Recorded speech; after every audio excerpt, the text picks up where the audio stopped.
Sorry guys. Oh man, what's up? I know I don't do as many of these as I should, but whenever I can, I've been trying to do them. Live stream, Fast and Furious. What's up, guys? What's up? So, not sure how many of y'all gonna come here tonight because I haven't done one of these in a while. I got a new video coming out for you guys, I believe this weekend.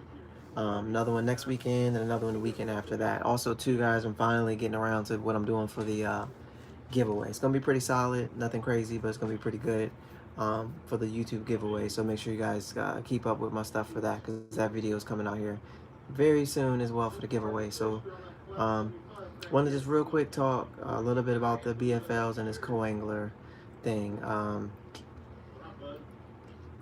just gonna be honest with you guys. Coangling is not my favorite thing in the world. Don't really know how to put that in any other kind of way other than the way I put it. It's not my favorite thing in the world. There's a lot of variables that go into it, a lot of things you gotta do, a lot of things you gotta be prepared for. You don't really know what's going on, you have no clue of what's actually happening, and if things start going bad, there's nothing you can do about it. Being a boater and then fishing tournaments as a co-angler is not my favorite thing to do. I'm adjusting to it. I'm making it work. I'm doing a pretty good job, I think. But I have a boat, man, and I'm sorry. I have a boat, and I know what I'm looking for, and I know where I want to go with my boat. I know what I want. I put my boat in the water. A lot of times you hear the crap about a lot of boaters, like, well, if you want to be a boater and want the expenses of a boater, then you should do, yeah. Look, I have a boat payment, okay? I have a boat payment. I got to put gas in my boat. I got to maintain my boat. Boat, meaning bust out another 1,000. Yes, you have to. I live the boat life, okay? It's not a big boat, but it's a boat. It don't matter what kind of boat. It's a boat. I have a boat that has a motor. If you have a boat that has a motor that can go and needs gas, you're going to have to run into certain issues, stuff you have to deal with. I deal with that, and then I still choose to fish these events as a co. And the only reason why is because my boat's not big enough. My boat's big enough, my live well is not big enough. Let's put it that way. My boat is big enough, but my live wells aren't big enough. You have to have a live well that can hold 2 limits of bass. My live well barely holds 1 limit of bass. So it's held 16 pounds before. I don't want to push it like that. And that's not 2 limits. I can't separate the limits. I don't have 2 live wells. I'm sure I could probably build one, and then I can enter in with my boats. Thanks for the thumbs up, guys. I appreciate you. But that's not what I'm trying to do. When I enter tournaments as a boater with a boat that's big enough and a live well is big enough, I'm gonna come in with the right boat. Like, I'm not gonna come in with a 16-footer trying to be, superhero with the aluminum boat guy. I'm gonna come in with the right size boat and do it and do things the way that I feel like they should be done. Have the graphs I want, size of the boat I want, so I can stay still, the power poles, the trolling motor, like all those things. When I get into actual running these tournaments from the boat, I'll have the equipment necessary to be successful.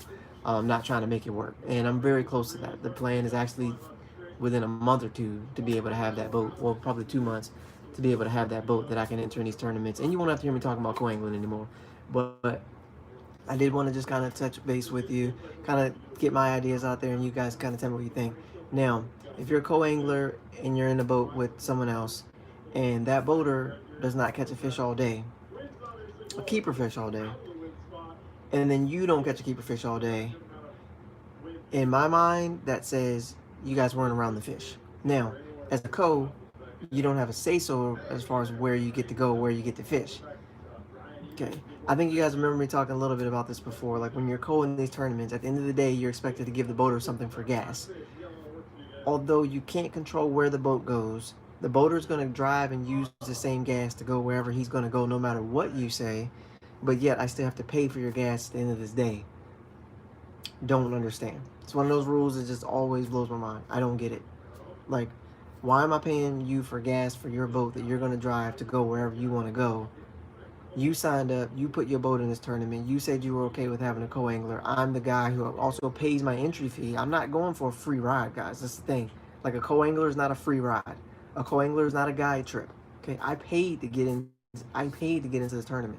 I am competing. I'm not trying to learn. I'm not trying to understand. I don't want to know how big, bad, fancy boats work. I don't want to know how to use a hot foot and drive a motor. I'm not hoping to gain valuable tournament experience from someone who can't catch any fish. Okay, sorry, just calling it what it is. That's not why I signed up as a co-angler. I told you, when I enter as a co-angler, I'm trying to win and get money. That's what I'm trying to do. And I only sign up and enter in tournaments and bodies of water that I know what I'm doing at. Okay, so I know what colors to throw. I know what to look for. You see what I'm saying? I don't feel like being a co-angler is a guide trip. I don't agree with that. I think that's a load of crap. Okay, like an absolute load of crap. That there's some boaters out there that think because you're a co in their boat that they're like showing you how fancy steering wheels work and how take a look at my fancy electronic graphs on my boat. Like, I don't feel like that's what it is. We're in a boat. You paid to enter this tournament. Let's catch some fish. I don't care about any of your crap. Can you find some fish? Let's find some fish and let's win this tournament. Otherwise, shut up. I don't need to hear nothing else of what you're talking about. Okay. And if you're walking in on this in the middle, you probably want to go back and watch and see why I'm telling somebody to shut up.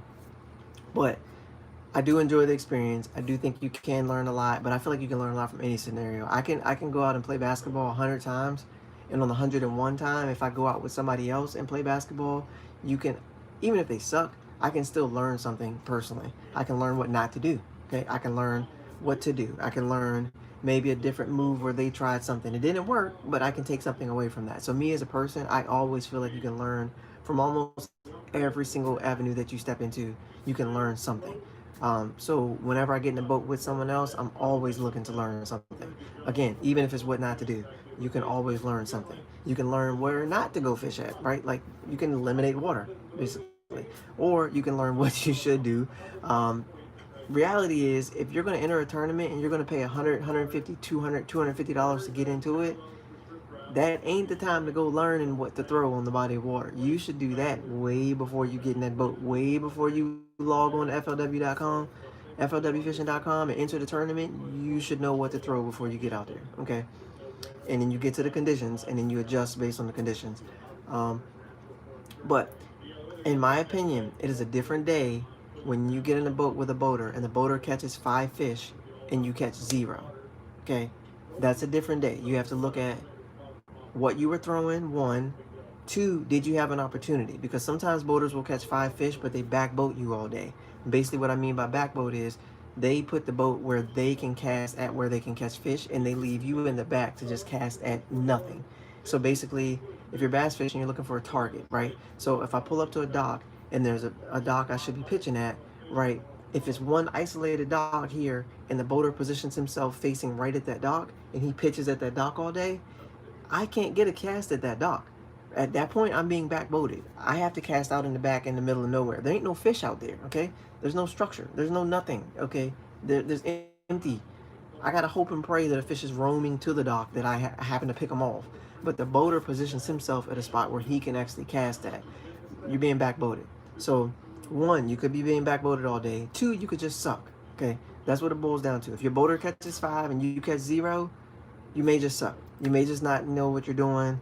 You may need to learn on this particular trip, like what you should be doing on the water. Now, it's a different day if your boater catches 0 and you catch 0. Okay, that in my opinion is a whole different day, right? Like, you got to look at these things. You guys, basically, neither one of you were around fish. The boater was not around fish. And if he's not around fish, how are you supposed to catch a fish? Okay, if you're a co-angler and you're in someone else's boat, and they're not catching fish, and they're getting the prime targets, how are you supposed to catch fish? You understand? Like, that's how I need, like, if you're gonna enter in this co-angler world, which I'm glad I entered into, but it's frustrating. You have to understand that may happen when you get into this thing. If he ain't on fish, he's not catching fish.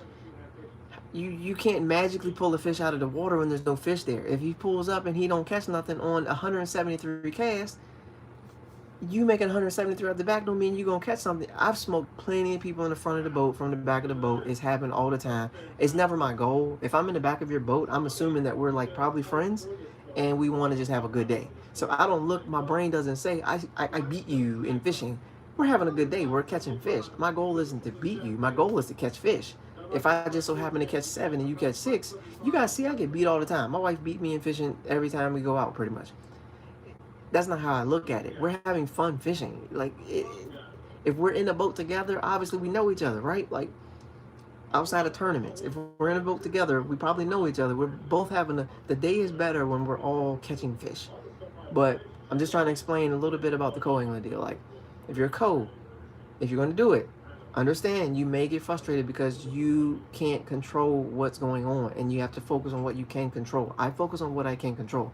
If you pull up anywhere, this is my motto I live by. If you get me around them, I can catch them. Flat out. 100 out of 100 times.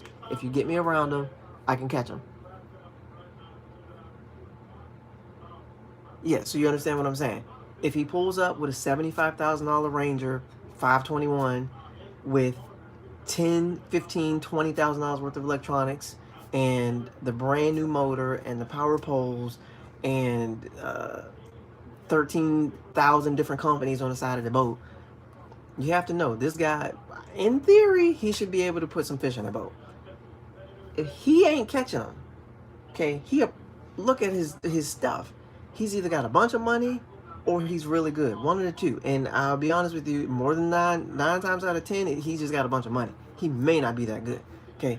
Anybody with a good job can buy a really nice boat. If you have a good, solid job and you're okay with financing it for 20 years, anybody can buy a nice boat. Okay. Whether or not you can put fish in that sucker is the difference that separates the two of us. Because I know some guys, and I'm sure you know some guys, that will take a John boat and beat the living daylights out of a guy with that brand new Ranger. Okay, just flat out. Take somebody like John Cox, for example. John Cox will take that aluminum Crestliner and beat you to your socks. Okay, beat you to your socks in an aluminum boat. 17 foot. Keith Poche tried to enter in the last tournament and beat everyone to their socks with the small aluminum boat with a 90 horsepower motor.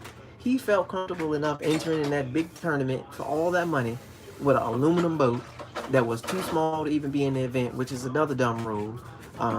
If you lose to a guy who has a 90 horsepower motor and a 17-foot aluminum boat and you spent $100,000 on your rig, them dudes always is salty. That's what it comes down to. They always mad. Okay? They always mad because they lose to the guys with the little boats. And then they throw a fit and make the tournament trails change their rule. For example, I was in a tournament like this. Okay? The guys who run the tournament all spent a bunch of money on their boats. So they didn't want anybody to be able to fish next to the takeoff area. Like the ramp. Right? Like they don't want that because that means that means I can't drive my fancy boat all around the river because you probably can just beat me right here.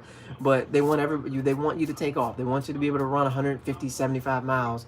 Although the majority of tournaments are run literally right around the boat ramp. It's kind of ridiculous. But I get having a nice boat. Don't get me wrong. If I have, and I do have, I can get, and I will do. Okay, that's what it boils down to. Just when I first got into boating, my goal wasn't to get a big super fancy boat that I had never driven a boat before. Why would I get a brand new Ranger Z520? I've never driven a boat before. That boat was going to be in the shop getting repaired literally the first week. What I'm going to do with a 250 horsepower motor and I've never driven a boat before? I don't even drive 45 in a 45 on the highway. I drive 43.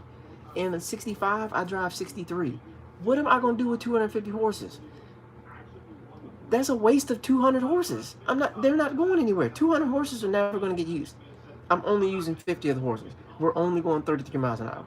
I ain't running up on no stumps. I ain't tearing up no propellers. I felt like I need to get a smaller boat to understand the river, understand how boats work, to kind of dig in a little bit. It's been 4 or 5 years now. Now I got a much better idea. Now it's time to go ahead and move up. It's a progression to this thing. Like if you jump too fast, too far, and get into too much, you're gonna get knocked back down. Like right away. You're gonna get knocked back down. It's like the guy who he wins a club tournament and decides to go pro, right? First tournament, day number 3, this sucker about to pass out in front of his boat because he ain't used to doing it. He don't know what he's doing. He won one club Wednesday nighter for 4 hours and thinks he's a pro. You're gonna take some serious L's and you're gonna lose a lot of money. Follow the steps, work through the progression, work your way up, get yourself prepared, and then when you get there, you can stay there. You see what I'm saying? Aluminum Vexes, dude, I've been hearing about it. Like I talked to 3 different boaters at the Kerr Lake tournament that all were like aluminum Ranger, aluminum Vexes. throw the aluminum Ranger in the toilet and buy the aluminum Vexus, because the Vexus is such a better boat. They were like, they tore up 3 or 4 Rangers trying to run across this lake, buy a Vexus, and it was absolute money. The boat is like gold. Like, it's kind of crazy. So I'm definitely leaning more towards Vexus than I am Ranger. But for me, again, it's just a process. I don't want to jump into something, not be prepared. At this time, I am prepared and I'm ready. Like, just let's get it cracking. But I do like the aluminum Ranger. I had no problem with it until I talked to the guys that own the Vexus, and they were like, the Ranger is go with the Vexus if you want something that's gonna last and the build quality. And I was like, that's kind of I've been dead set on buying a Ranger RT 198P. Flat out. I've been set on buying a Ranger RT 198P. Like, that has been the boat I wanted to buy for the past 3 years. Like, that's it. I'm starting to think a little different. Someone said Triton. I rode in a couple Triton. I rode in a Stratus that was actually money, like a freaking 2003 Stratus that was killing. I also rode in an Express X21. That sucker is nice. I rode in a Phoenix 921. That sucker is nice. A Phoenix 721. That one's nice. It really just depends on what your budget is and what you can do. With what you want to do, and what your end goal is. So honestly, if you're buying a boat, you need to look at your goal versus what you're trying to do. Like, if you just want to fish for crappie, you need to get the boat I got. Like, if you want to fish for crappie and maybe go out with your grandpa or take one of your kids out, Triton. I rode the Triton this past week. That thing was money. Handled the Potomac like really well, really well. That Triton I was in, I'm pretty sure it was a 2020, but it really depends on what you want to do. If you want to be like a California swim bait guy who wants to come out in a 14-foot aluminum, deck it out, and just throw 8 12-inch Huddlestons, like, you ain't worried about how fast you get to your spot. You're like methodically breaking down different places and getting certain places. Why would you spend $100,000 on a Ranger? That's just, again, look at your end game. When you're buying a boat and thinking about boat deals, look at your end game. What you want to do, and because if you get into this financing of boat deals, you're talking 10 years or 20 years. So you're talking like you could be 30 when you buy the boat, and you could actually be someone's grandpa when you're done with the boat payments. Like, that's just mind blowing that you would. They're 20 years, dude. Like, 20 years. So then you got to think, do I want to pay it off in 10? Do I want to be 65 years old and still paying off the Triton I bought when I was 45? Like, do I want to do that? Is it good to buy a brand new boat? Should I buy a used boat? I see you can get a Nitro ZX or Z21 or whatever it is, Nitro something. You can get a 2019 for like 40 grand, 30, 40 grand. That's kind of where my budget is, 30, 40 grand, somewhere in there, 25, 30, 35, 40, somewhere in there is my budget for the boat that I really want to get. Because again, I 100% believe that I don't need a $100,000 boat to beat anybody anywhere. Okay, no, Bass Tracker is great. Exactly what I started with. I have no problem with it. I swear by it. It's been a great boat. It handles everything I need to do. Do I get knocked around? Yes. When the big boats come blowing by, do I feel like I'm in the ocean? Yes.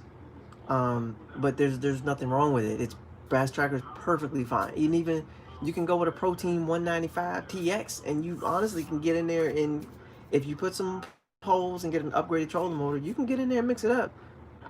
I've seen plenty of dudes come out here in trackers and whoop everybody's behind. So it really, like I said, just really depends on what you want to do with your boat. But I think, or what I was saying, for the co-angling deal, guys, like, I'm telling you, it can be very frustrating sometimes. Sometimes it can be very rewarding. It's really rewarding to figure it out, piece it together, be around. Just basically, as a co-angler, all you're asking for is an opportunity. Like, that's how you look at it. I just want an opportunity. If I get in your boat, I paid my entry fee. All I'm asking is that hopefully you didn't enter this tournament and not know anything about the river. And if you don't know anything about the river, I hope you are a river fisherman. So at least you know how to figure out the river throughout this tournament and know that you need to look for different things so we can still get on some fish. Okay? I hear really good things about Champion too, especially with big water. Handling really well. So, like, as a co, you're really just looking for an opportunity. And even if you're a boater, even if you have a really nice boat and you own a boat, it's never a bad idea to enter a tournament as a co. Like, it's not a bad, like, it's not a, being a co-angler is not a bad thing. You're going to learn what to do. You're gonna learn what not to do. You may even win some money along the way. You may just make a bunch of donations. It is what it is. But um, sometimes you get very fortunate. You get a really good draw, get you around fish. Like I know when I got back to the boat ramp after the last BFL, there was a boat, the guy parked right beside me. He was friends with my link, so we were talking. The dude, the boater placed third, and the co-angler placed first. Okay, come on now, like that is a boat that was on fish. Everybody had an opportunity. They made the most of their opportunity, and they both came back home with checks. Okay, now there were other boats in particular, and including my boat, where nobody weighed in any fish at all. Okay, so there were no opportunities presented. There, you were on the water, so you had a chance, right? Like you got on the water, you had a chance, but again, you can't you cannot I do that all the time. I'm out, that's why I'm out every Wednesday. I'm out literally every Wednesday, every Thursday, Friday, Tuesday, Monday, Wednesday. I fish the rivers I want to fish. I fish them in club events throughout the week. I do that all the time. I talk to everyone at the boat ramp. Everyone there knows me. They know my hair if they don't know my name. They know my YouTube if they don't know my name. They've seen me. They know I'm there. I work as hard as not, if not harder, and I don't have to tell anybody how hard I work. You see me out there, okay? You see me if you live in my town and you go around. You see me out there. Check my Instagram. Check anything. I'm out there. I don't even enter tournaments in places that I haven't already competed against top level sticks. And I've tried to, if I can get in the boat with them, I'm getting in the boat with them. I'm that's what burns me up about being a co-angler in some of these tournaments. I put in my time. I put in my time. I sit at home on Google Earth when I should be doing something else, probably like putting up a screen door. I'm on Google Earth. Okay, I'm looking at the maps. I'm looking at colors. I'm looking at I look at tide charts more than anybody in America should probably look at tide charts. Like I look at tide charts and weather. I can probably tell you the weather for August 29th and August 30th right now. And I can tell you that it's changed at least 4 times since the last time I checked it. I'm telling you, I put in the time. So when I show up and I'm ready to fish, and I've been out on the boat, on the water, and I've practiced in my own boat twice in the same week. And also too, I went out and practiced and I don't hook the fish that I'm going to try to catch in the tournament. Come on, man. Like, I left the 4-pounders there. I left the 5-pounders there. I left the 3-pounders there. You see what I'm saying? And I have a YouTube and I'm trying to film videos and I'm leaving fish. Come on, man.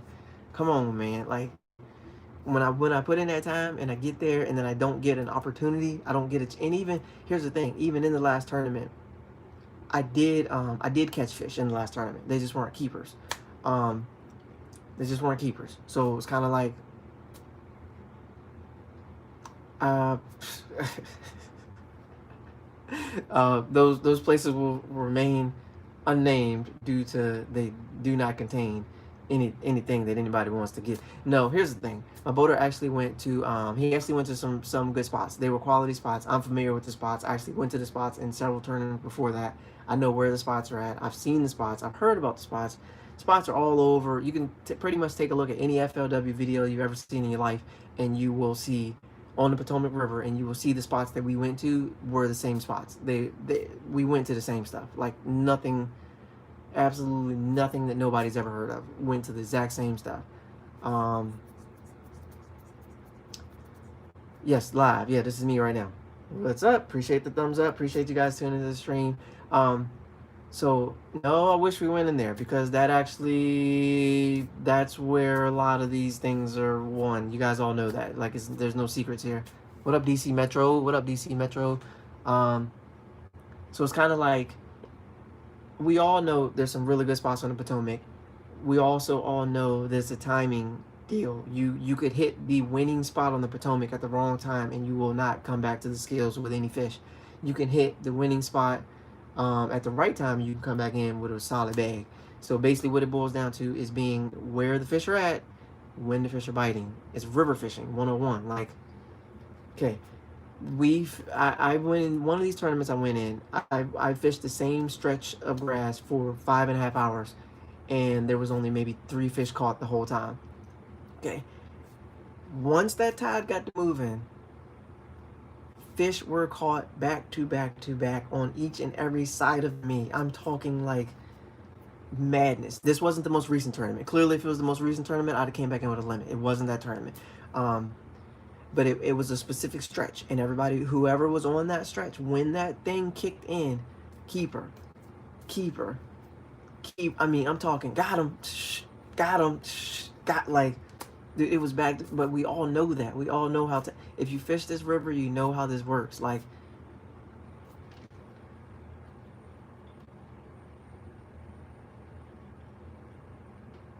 yeah, I wouldn't even consider myself to be an amateur fisherman. I think I had this conversation with like probably 3 people this week.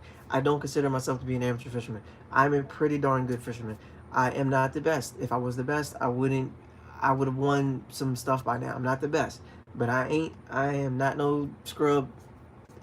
I'm not no scrub angler. Like I said, my motto and what I live by, if you get me around them, I'm going to catch them. I will figure it out. All of us, I'm pretty much majority of us that's on this stream right now, if you're very good at analyzing the conditions, understanding what's going on, understanding what you see, water clarity, water depth, different clouds, overcast, sunny, like what I should throw at this particular thing. Most of us are adept at pulling up on a body of water or a stretch of water and being like, I need to throw this. Boom, good to go. You'd be so, and the thing is, you'd be so surprised. Yeah, obviously, definitely. You'd be so surprised if you, when you get in the boat with these pros, and put your knowledge up against what's going on with the pro. I'm telling you right now. You wonder why some of these guys. You wonder why some of these pros struggle. 100% down for 1v1. I'm always down for 1v1. Just can't get no one. That's the thing. I've had nothing but free time, guys, for the past probably 4 or 5 weeks, and I have yet to get a single person other than my buddy Brandon that can go fishing. Everybody swears they're like working nonstop. I work nonstop as well. I work nonstop for freaking 12 straight months. I barely missed like a freaking day.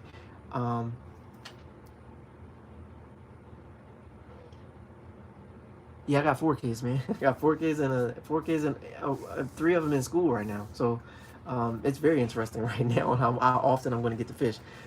Before school started today, I had plenty of time to go fishing. Right now, it's going to be a little interesting, but yeah, like you'd be very surprised if you put yourself in the boat with some of these pros and be like, some of them are really, really good. Weekend's fine. I'm down with it. Let's do it. Shannon know I'm down. We definitely gotta link up. I'm down for 1v1v1. I'm even down to everybody go live and then do it that way, or like actually go out and do it.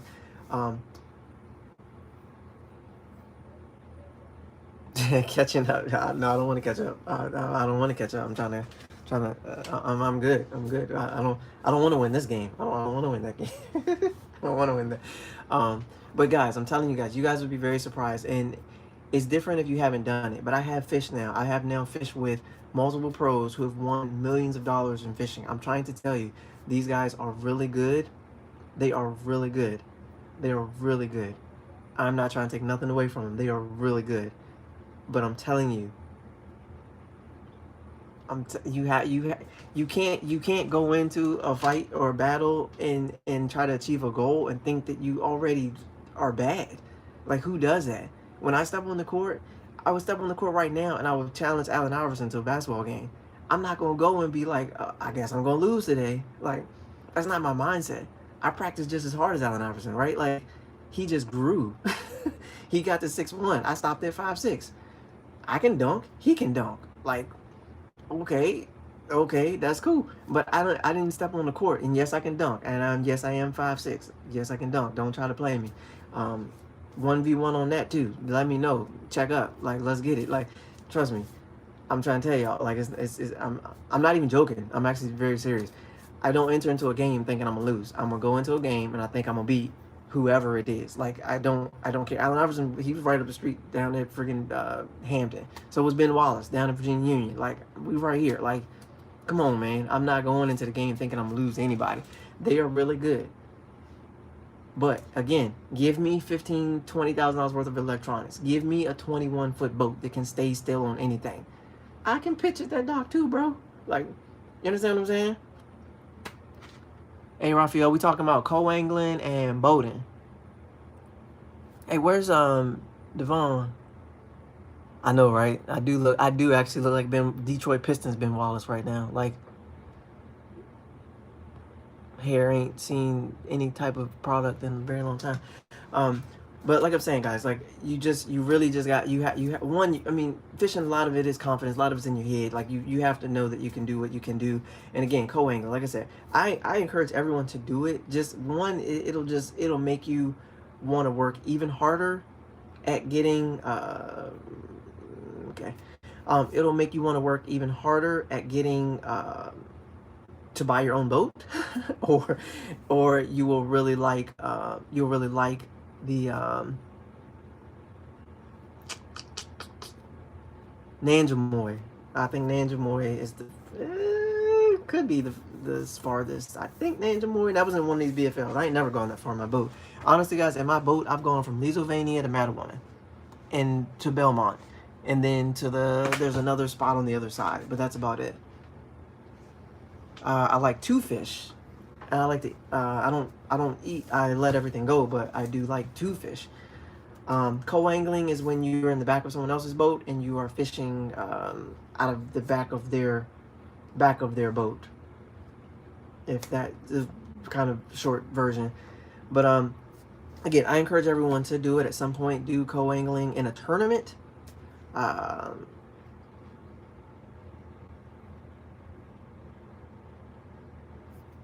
And man, when I went Nanjamoy, there was no fish in Nanjamoy. I mean, well, that's actually where I caught my keeper in one of the BFLs. I believe was Nanjamoy. It just won't a lot of fish. It won't a lot of fish. I don't know. I've heard it's really good, but that particular time when we hit it, it just wasn't hitting on anything. We may could have came back later and have been good. I don't know. We didn't. Co-angler right now, that's the thing. That's why I encourage everyone to do it now. If you sign up for BFL, the entry fee is $100. Now, the only problem is the season's winding down. So right now, it's about points and money, but you really, the next tournament is $150 for co-angler. That's too much. Sometimes on Monday, I had planned on going today, but it's school started, so I just got to get all that right. What about fights? There's no fighting here. No, we don't do any fighting. So it's getting a little expensive, but normally it's $100. And like I said, you can bring no more than 7 rods. I think 6, 7 rods. You bring a backpack, you bring your lunch, and then you just whatever they put in front of you. You guys may on YouTube.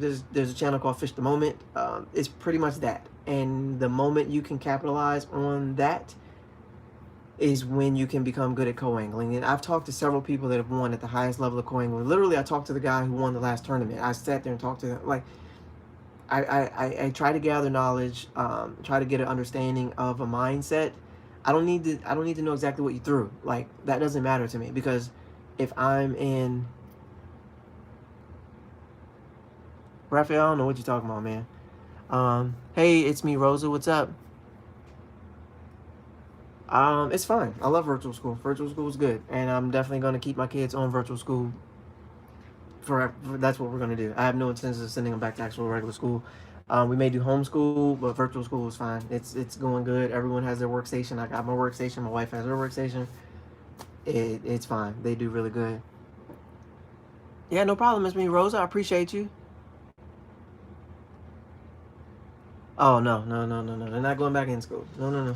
We're not gonna do that. I'd rather my kids. They did fine in school. They enjoyed themselves. They have a lot of friends, but they've been talking to their friends the whole time. That's fine. They're enjoying themselves and they're doing good. I appreciate it. It's me, Rosa. Thank you for the thumbs up. I appreciate you hopping in. So yeah, like it's the co-angling, Fish the Moment. So basically, if your boater pulls up on a spot and he pulls up on a dock, like, you gotta have your dock lure like ready to go. You gotta always have a shaky head. You gotta have a wacky rig. You gotta have a Texas rig. Basically, there's like several things that you're going to use in a drop shot. Basically, drop shot, wacky rig, Texas rig, shaky head. That's it. Literally, you don't need any more than those 4 baits if you're a coangler. You don't, because it's a mindset thing. You have to understand. Thank you. We were just talking about my hair earlier. Um, you have to understand it's a mindset thing. You as a coangler are trying to put 5. Usually, if you're a if you put 5 in the boat, you've got a chance at cashing. If you can put 5 in the boat, there's been so many like at the last tournament I went in. As long as it's not on a Sunday. Everybody that does these on a Sunday, and I can't make it. Like, I can't make it on a Sunday. I'm not gonna make a Sunday tournament. But if it's on another day, it's very possible. My kids, they're not back in school. Or they are in school. They're in virtual school, but they do soccer still. They do travel soccer. So we are doing travel soccer. They have to wear their mask and all that. But travel soccer deal, it takes up a lot of time. It's a lot of Saturday, Sunday, Saturday, Sunday, Saturday, Sunday, traveling to Williamsburg, Virginia Beach, Pennsylvania, North Carolina, South, wherever. We're all over the world to travel soccer. So come after, I think it's September, August something. I don't know. Just let me know. If I'm free, I'm in. I'll definitely drive up, try to catch some fish. It's all good. I'm down. Shannon said he want to get in on this too. He want to hop in one of these things, man. So I'm down. But for co, if basically just fish the moment. Basically, there's, like I said, 4 baits you need to bring as a co.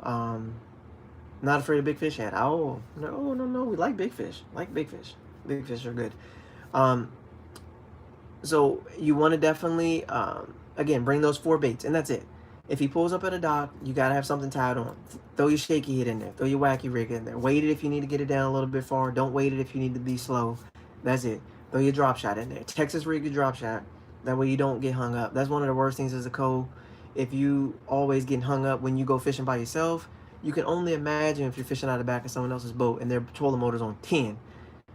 That cast that you could make from wherever, you ain't gonna make it on 10. When that trolling motor's zooming past, you want to go a little bit heavier on your weight so your bait can get down there. That's something I just learned literally in the last 2 weeks. You don't want to get hung up. I mean, your boater, if you get a nice boater, he'll maybe give you like 2 or 3 chances to get hung up. If you get hung up more than 2 or 3 times, you're gonna just have to start breaking stuff off. And like I know tackle's expensive. We discussed it earlier. I got 4 kids. I can't keep buying robo-worm hooks. I can't keep buying Gamgazu hooks non-stop. So it's better to just, again, shaky head is very unlikely that you're going to get hung up. A Texas rig drop shot, very unlikely that you're going to get hung up. A wacky rig, if you get the weed guard, you should be okay. And what was the other one? I forgot. Drop shot, wacky rig, Texas rig. Very unlikely you're going to get stuck on the Texas rig. Vary your weight, maybe an 1/8 ounce weight, maybe a 1/4 ounce weight. Ain't no telling. Like, you don't know. Whatever they put in front of you, have something that you can throw. And I do suggest this too, especially if you're fishing the lakes, especially schooling lakes with the herring and all this, that, and the third. Some kind of top water. I like a fluke. A fluke is really good. Some kind of popper, some kind of walking bait. You want to always have one of those tied on when you hit these lakes. Because when you see the fish busting, you want to be able, especially, this is like the best thing. On those schooling lakes, if they blow up behind you, that's your territory, right? Remember, the deal's the co-angler. Sometimes the boater will backboat you. He faces the dock. He pitches at the dock. You got nothing to throw at. But if it's a blow up behind the boat, if you can make your cast in time before he can flip it around, that's your fish. You understand? Like, that's your fish. He can't unspot lock and then turn around and get back there before I can get my fluke out there or before I can get my popper out there. Okay? So you have little things like that you've got to be mindful for. If you see a blow up and it's on a lake where the blow up might be a bass, that's the problem with Potomac. There's so many blow-ups, but you don't know what it is. Last time, there was blow-ups everywhere when I pulled in the Potomac at the last tournament. Snakehead, carp, catfish, everything was blowing up. They won't bass. Okay, if they were bass, there was 5 boats where we were at. Somebody would have caught a bass. Nobody caught a bass. Okay, they won't bass. Snakeheads, they were like, y'all catch a snakeheads, you catch 100 snakeheads. We won't looking for snakeheads. So that's something else I suggest you keep on. If you see the blow-up and you're on the lake, and you know that sometimes they're chasing stuff up, boom, cast out there real quick in the back, catch that fish before he can flip that boat around. That's your fish. Now, boom, you got your 4-pounder, you got your 3-pounder. Now you just got a Nico rig, wacky rig, this deal for the rest of the day, fill out your limit, and you possibly got yourself a check. Again, as a co, you just want an opportunity. As a boater, I control the opportunity, okay? I control whether this trolling motor's going. I control whether I'm going to take off and run. 41. Sheesh. What? Oh, catfish? Dude, you love fish, night fishing for some fish, and you be catching them too. Yeah, guys. So I'm on here way too long. I was supposed to just chat real quick, but nice job, man, DC. Nice job. But it's like, hopefully these are my tips. I'm gonna try to do some more of these. I'm going through this process in an effort to, obviously, you guys know me. You know I want to win. But I'm going through this process to try to understand. I try my best not to use a net whenever I go fishing because, again, it's a mindset thing, right? So, like I've tried to explain, it's a mindset thing. If your goal, if your end game is to be at the elite, the top of the level, I can't be practicing stuff that won't work there. Like, that's the problem that you have, like with the FLW guy. When the FLW guy, these BFL weekend, swear they pro anglers, they spend so much time yelling, telling you to get the net, right? Get the net, get the net. Got a 4 pound, get the net. Okay, but if they were actually a pro, if you're major league fishing, there is no net. If you're a Bassmaster Elite Series angler, there is no net. You got to land that fish without the net. You got to get them to the side. You got to walk them down. You got to get in the bottom of the boat. You got to grab them. You got to pick them up. Do nets cause less stress? I don't know. I don't care. That's not the rule. No one cares about that. I don't care. I'm not worried about the stress. Okay, I'm worried about my stress. Okay, when I lose this 4 pounder at the boat. Ask Kobe Krieger. He lost the 4. He had 2. He lost 1. If he had a net, he'd had both of them, right? But he didn't. You can't use a net. You got to make it work, okay? I try my best not to. I tried to use a net. You guys watched some of my old videos. I tried to use a net. The net was hung up in the side. Already got back problems as is. The net's over here like this. My hand's out here trying to hold the rod on one side. I got the net stuck on the other side. It was a freaking disaster. I couldn't even hardly couldn't feel my back. I had to biofreeze myself. Matter of fact, I'll show you guys so you guys know it's real. I had to biofreeze myself. Penetrex, biofreeze, man, can't feel my back. Trying to grab that stupid net. So I don't even bother. I don't even bring the net unless I'm fishing with somebody that want me to bring it. Then I get it. Raphael, hey, you gonna need to do what you need to do, Raphael. We talking about fishing right now, okay? I don't know what to tell you, okay? So I feel like it's a mindset thing. If you want to get to a certain level, you need to get to a certain level. You need to practice and prepare for the level you want to get to. If you just want to be a weekend angler and just fish the FLWs or the BFLs, practice with your net. That's what I'm saying. Like, you need to do, I'm not knocking what you're doing. You just need to do what you need to do to get to the goals you want to get to. If you want to be the best YMCA basketball player ever that lived, then you need to do that. Do what it takes to be successful at that, okay? Don't worry about, no, I am not a professional fisherman at this time. So, like, you need to do what you need to do to be successful at what you want to do. If you want to just learn different lakes and rivers and cruise around real fast in your boat, then it's cool. That's what you want to do. Enjoy your life. It's your life. It's not my job to tell you what to do with your life. You enjoy your life. I'm just telling you, you should always be working towards the goal. My goal at first was to become a professional angler. Right now, I've kind of shifted a little bit. I want to be really good in where I'm at, DC, Virginia, DC, Maryland, Virginia area. A lot of people do lose fish with a net. I mean, like I said, I try my best not to use a net at all if I don't have to. If it's a really sketchy situation, I got them with a crankbait, they got one hook in their mouth, I can barely see, I still am going to try to lip them or grab them, personally. But I could see if it's a big tournament, and you really just, you don't want to take any chances. Okay, I could get, you want to possibly get the net out there.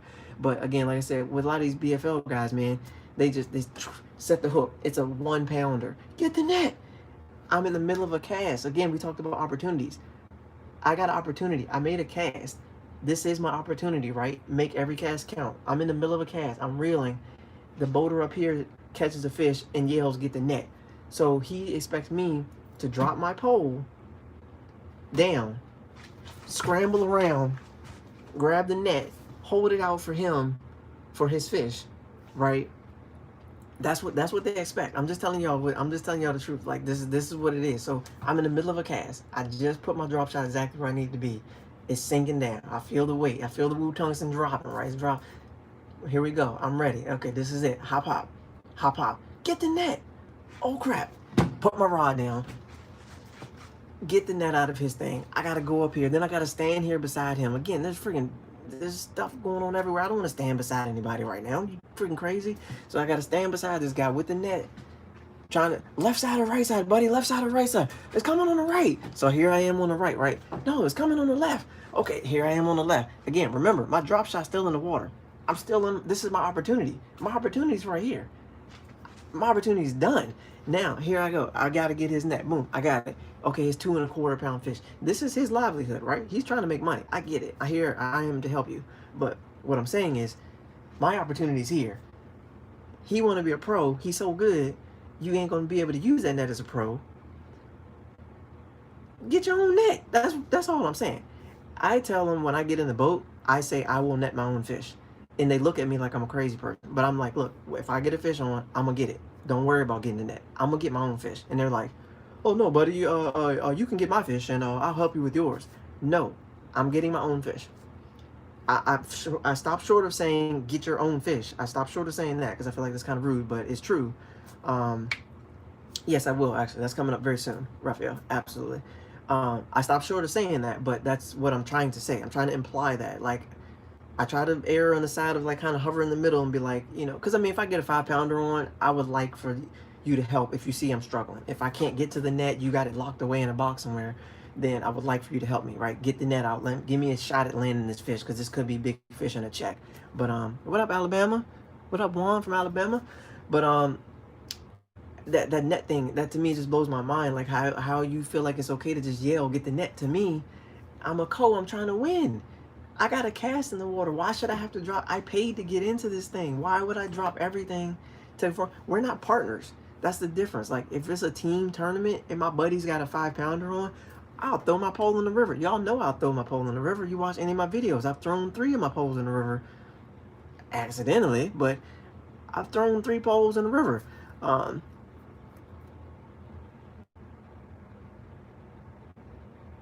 Yeah, and if it's my partner, I don't mind helping you. Look, we both paid. We both got something on this. Like, I'm gonna help you get the net because this is our bag. Okay, this is our bag. But when I'm a co-angler in these BFLs, this is my bag. That's your bag. We're not even friends. Like, matter of fact, at the end of the day, I gotta pay you. Okay, bye, Rosa. I appreciate you coming in. Thank you. I appreciate the thumbs up too. Like we're not even friends. We're not buddies. Once this is over, I gotta hand you money. You may or may not give me a spot to cast at. You may backboat me all day where I can't make any cast.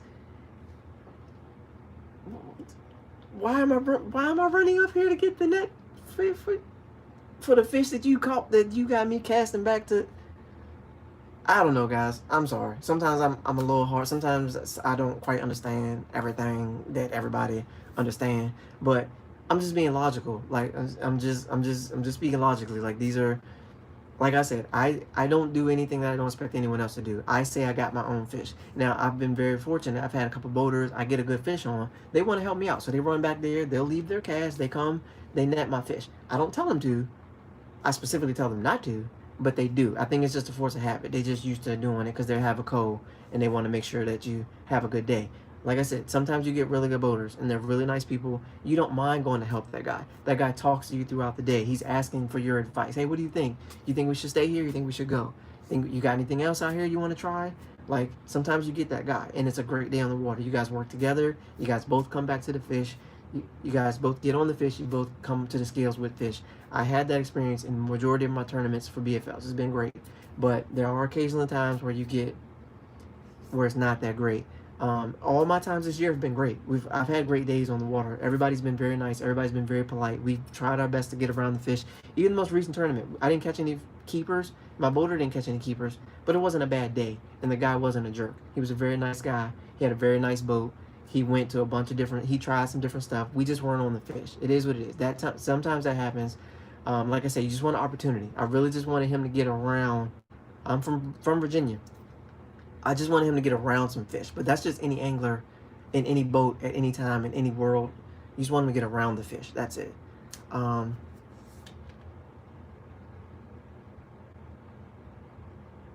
Oh yeah, see, I've had cool boaters for the most part. I had one guy absolutely fishing winter, all through winter. I had one guy who was a very nice guy, but he admitted to me before we even got in the boat that he had a history of having boat issues, like flat out. He said he had boat issues. Matter of fact, this one tournament I got in, it was my second BFL I think in my life. I got in a tournament with a guy, and like I said, very nice guy. But as we're getting in the boat, he told me that the last boat he had caught on fire.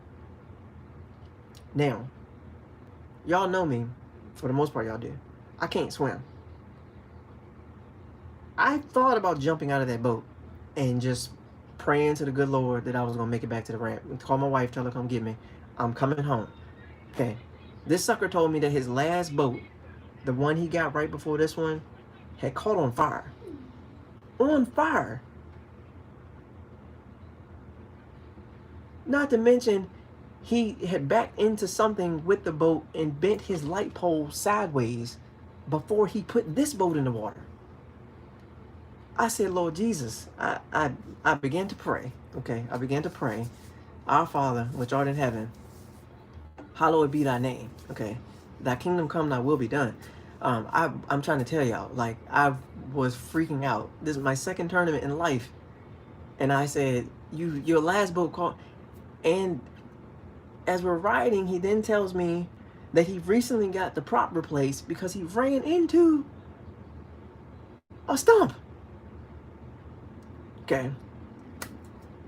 I said, what in the world is happening? So needless to say, guys, we didn't even get to our first spot before his boat broke down. Okay. We didn't even get to our first spot. I don't think I've shared this with anyone ever. We didn't even get to our first spot. His boat broke down on the way to the first spot. Okay. I wasn't given an opportunity. Okay. That's all I'm saying. I just wanted an opportunity. I paid $125. $115 to get in this tournament. I drove my behind down to Richmond at 3:30 in the morning. I waited in that line. I went to Dick's Sporting Goods and bought a bunch of rods and reels. Okay, and you talking about broken rods. The same guy I'm talking about, him and his buddy were chatting while his boat was broken down. His buddy came to talk to him and I guess, assure him that everything was going to be okay. They decided to bring their boats close together. I had gotten hung up on something beneath because I was still fishing. His boat broke down, but I was still fishing. I didn't care. I paid. I'm out here. I'm fishing. Him and his buddy got to talking. They were chatting together, whatever. Ended up colliding their boats together on the side. What was in between their boats? My brand new rod from Dick's Sporting Goods. Shattered. So I paid $115 to get in, $100 some for that rod. Shattered. Did not get to fish at all for the tournament. Did not get to even weigh in. We didn't even make it back to the weigh-in.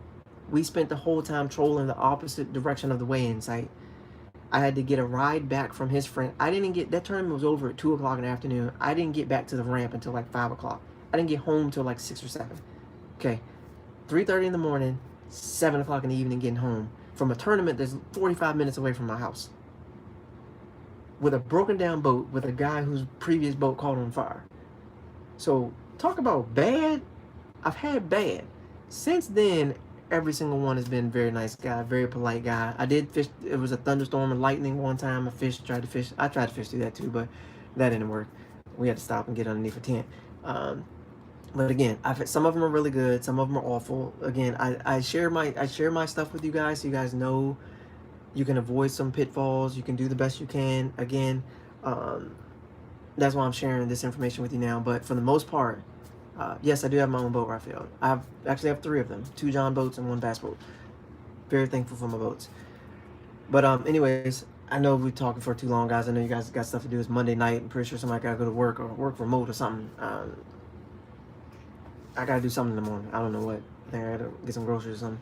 But 1v1 I'm down for. Again, co-anglers. I'm going to try to do more of these. I fish these in an effort to do really good in the tournaments, but I also do them as an effort to share with everyone else who's coming along like me that just thinks like a logical person. That just thinks normal thoughts like normal people, not the whole boating, we've been doing it for 100 years, this is how we've always done it, this is how it should be method. I think a little bit different. Like I don't get it. Like honestly, if there were some people from these forums that run these events watching my thing,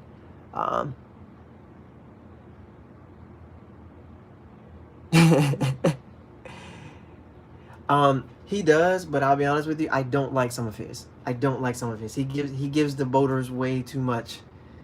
I was sitting there watching with my wife. We were watching a couple of them, and he gives my he gives them way too much. He gives like a lot of stuff about you should give your boater. I always give my boater $60. Why? For what? $60? Are you kidding me? I had to pay $100 to get in here, and I'm gonna give him 60, so now it's $160 to pay for gas in a boat that he's only going to where he wants to go.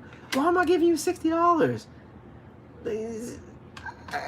Nah, man. Like, because he does really good videos. I do like Beyond the Bounds. He does some really good videos, and I really like his stuff. I've met him several times at a couple of these tournaments that I've been at, because he fishes Maryland all the time. So I don't want to say I'm taking anything away from him, but I don't like that $60 or whatever that was, $40, $50.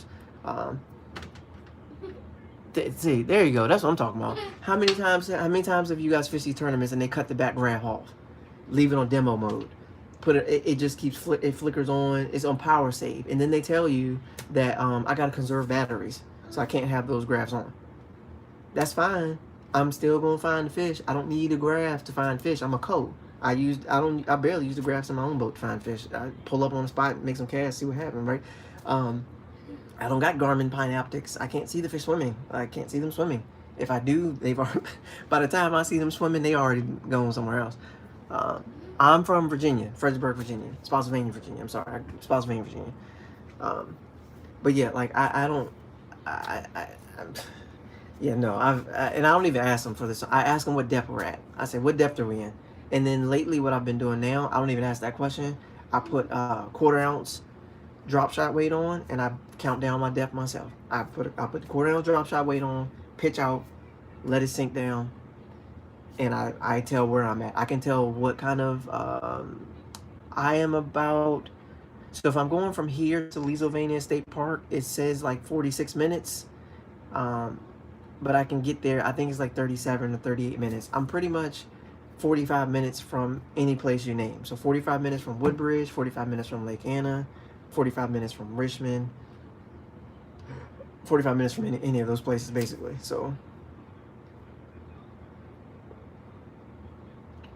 yeah, Woodbridge that's nothing but that's a hop and a skip. That's actually where a lot of my family is from Woodbridge, up that way. But it's yeah, so like I for the coangler, I use my weight now. I use my weight to tell me the surface. I can tell when I'm on hard bottom. I can tell when it's just sitting in the grass. Like I can tell based on the weight, the tungsten weight. It really helps you tell that kind of stuff. So once I figure that out, then I know what depth we're in. Then I kind of go from there. And the other thing a guy said in one of these videos that I kind of picked up on the sneak tip is, okay, if you get a pro angler, right, the pro angler, right, with the 15-inch Solix up front, okay, he can't hide that thing from you, okay? Like, you guys know that, right? Like, he can't hide it from you. He can't stand in front of it and block it. Like, that's not a thing. So all you do is just sneak a peek. You can see what he's looking at.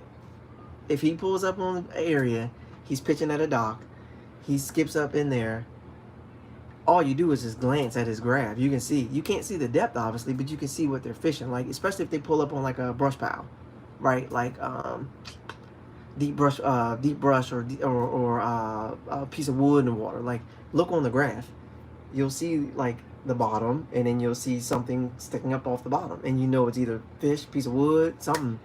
But just take a peek at what's on the graph. If they're going to cut your main one, if they're going to cut your back graphs off like they like to do sometimes, just look at the front one. He makes a cast, he's facing this way, just look at the graph. Okay, boom, got it. I know where we're fishing. Because here's the thing, what he sees on that graph, you ain't gonna never know. You ain't gonna never be able to make no cast at that, because that's up towards the front. You got the imaginary rule. That's something Beyond the Bounds talks about that's like really good, about the imaginary rule, about the line of how far up you can cast versus how far you can't, what you should do, the proper etiquette, things like that, this, that, and the third. But he does do some really good videos about that. But just like I said, just that one thing he said just didn't sit well with me, that amount of money. Because I've almost had every boater, I've tried to give them money, and they give it back to me. So what I've started doing is I don't offer it to them in their hand. I just leave it in the cup and tell them I left them something in the thing, and then I just walk out. That way they can't give it back to me, because I'm not rude. I'm a very nice guy. When I get in your boat, I'm not rude. I respect your boat. I don't step on your seats. I try not to spill any dye. I don't even bring dye anymore. That's another tip. Don't bring dye. Bring the markers. Just use the marker. Mark on your thing. Throw it in the water. Boom. You don't have to worry about spilling dyes. You don't have to do any of that. Just get the mark. Get the spiky markers. Put them on there. Use that. Don't use the dye, because you always a chance you could spill the dye. So don't spill a bunch of JJ's magic on the back of somebody's boat, because when they see it, they're gonna throw a fit, and you're gonna have a problem. Don't track mud in their boat. Like, these are all things. Don't step in cow doo doo, and then walk on the guy's boat, because he may throw you in the river. Like, don't do that. There's little etiquette things that you guys got to be aware of when you get in the boat, when you fish these things. Pay your entry fee. Give the dude something for gas.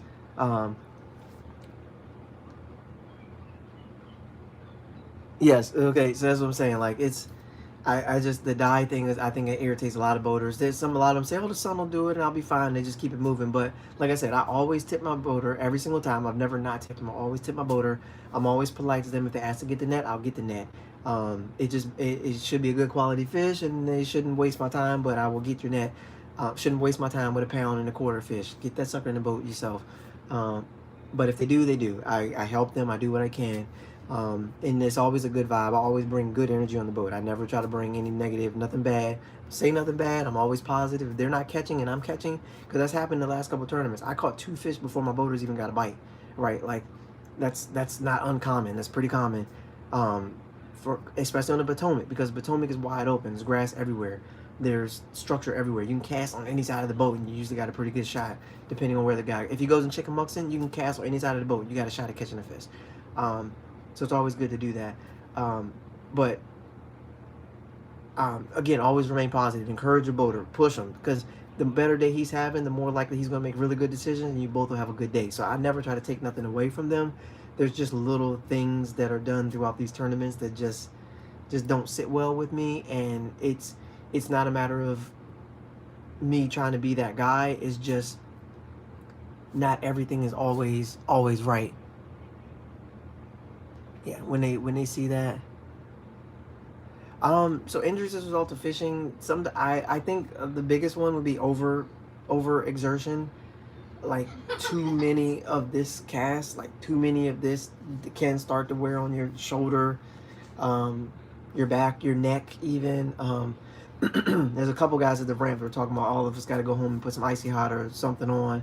The motion. So anything like a quarterback, because fishing is a sport. It's a sport. I don't care what you say.